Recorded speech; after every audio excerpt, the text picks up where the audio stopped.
দর্শক আপনারা দেখতেছেন চরমন্তাজ ইউনিয়নের 2 নং ওয়ার্ডের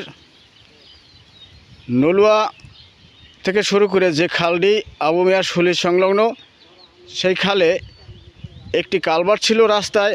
সেই রাস্তাটি কালভার্টটি ভেঙে গেলে কালভার্টটি বাদ দেওয়া হয়, আর বাদ দেওয়ার পরে পরবর্তীতে ওই বাঁধের ওই পাশে পানির ট্যাপ করা আছে মুখে মুখে, অথচ এই পূবে পানি ঢোকে নাই, এক চিমটি পানিও নাই।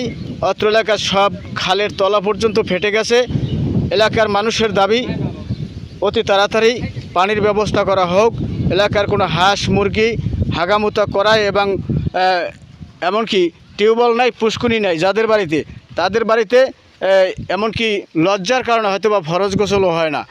আমি ভিডিওটা এজন্যই করছি যে এই দেখেন খালের পরিবেশ। আমি মনে করি এলাকায় পানি ঢোকানো খুব জরুরি দরকার, যে কোনো ব্যবস্থা এটার পদক্ষেপ নেওয়া হোক।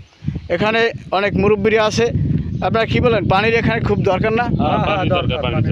হ্যাঁ, পানি না থাকলে কীরকম কষ্ট হয় আপনাদের?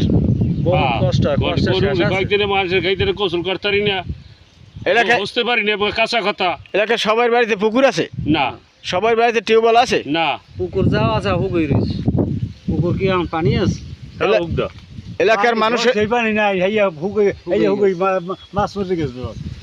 এলাকার মানুষের দাবি জরুরি ভিত্তিতে এই খালটায় পানি ঢুকানো হোক। কিভাবে করা হবে তারা ব্যবস্থা নেবেন।